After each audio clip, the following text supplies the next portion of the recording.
Degree হাতে এসেছে কিন্তু চাকরি কোথায়? সার্টিফিকেট আছে কিন্তু স্কিল কোথায়? পরিবারের আশা আছে কিন্তু একজন তরুণের দিশা কোথায়? এটাই আজকের বাস্তব গল্প।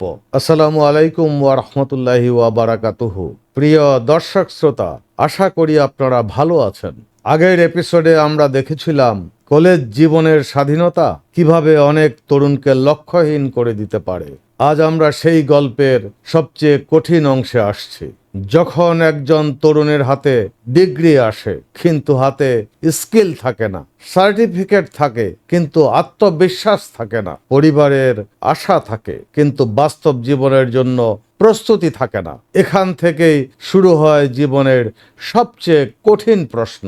ডিগ্রি আছে কিন্তু দিশা কোথায়? বাংলাদেশের অনেক পরিবার সন্তানের পড়াশোনার জন্য কত কষ্ট করে সেটা আমরা সবাই জানি। কেউ জমি বিক্রি করে, কেউ গাছ বিক্রি করে, কেউ ঋণ করে, কেউ নিজের জীবনকে ছোট করে সন্তানের ভবিষ্যৎ বড় করতে চায়। একজন বাবা হয়তো নিজের প্রয়োজন কমিয়ে দেন, একজন মা হয়তো নিজের স্বপ্ন ভুলে যান, শুধু একটি আশায় সন্তান পড়াশোনা করবে, মানুষ হবে, পরিবারকে সম্মান দেবে, জীবনে নিজের পায়ে দাঁড়াবে। কিন্তু প্রশ্ন হলো, আমাদের শিক্ষা ব্যবস্থা কি সেই সন্তানকে জীবনের জন্য প্রস্তুত করছে?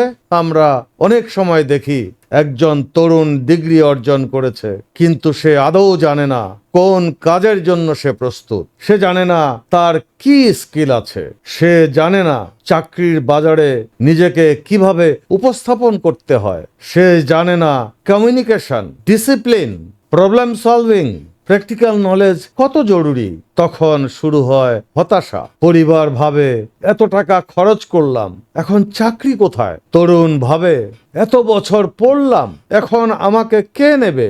সমাজ বলে ডিগ্রি তো আছে, তাহলে কিছু করতে পারছো না কেন? কিন্তু আমরা একটা মূল সত্য এড়িয়ে যাই।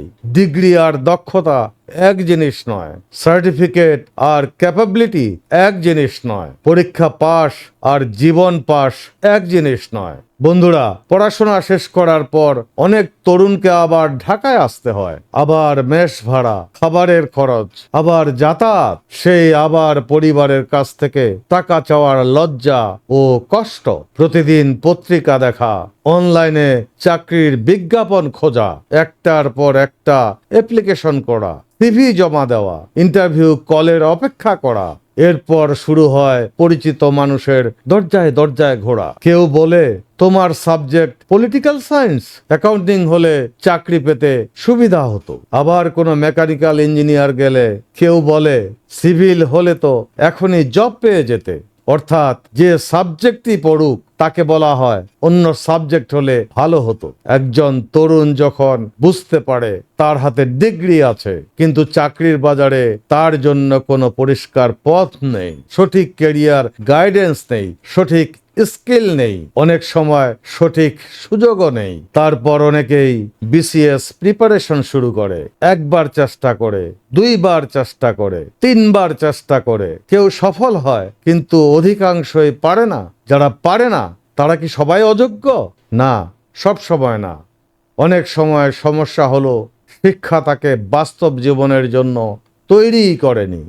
সার্টিফিকেট দিয়েছে কিন্তু স্কিল দেয়নি, দক্ষতা দেয়নি, স্বপ্ন দেখিয়েছে কিন্তু ডিরেকশন দেয়নি। পরিবার কষ্ট করে টাকা দিয়েছে কিন্তু সিস্টেম তাকে সঠিক রাস্তা দেখাতে পারেনি। এই জায়গা থেকেই অনেক তরুণের ভেতরে হতাশা জমতে শুরু করে। বন্ধুরা, এখানেই গল্প শেষ নয়। যখন হতাশা বাড়ে তখন অনেক তরুণ শর্টকাট খুঁজতে শুরু করে। সেই শর্টকাট কিভাবে একজন মানুষ, একটি পরিবার এবং একটি জাতিকে দুর্বল করে দেয় সেটি নিয়ে আসছি পরের অংশে। বিল্ড দ্য নেশন ফলো করুন, সাবস্ক্রাইব করুন এবং ভিডিওটি শেয়ার করুন।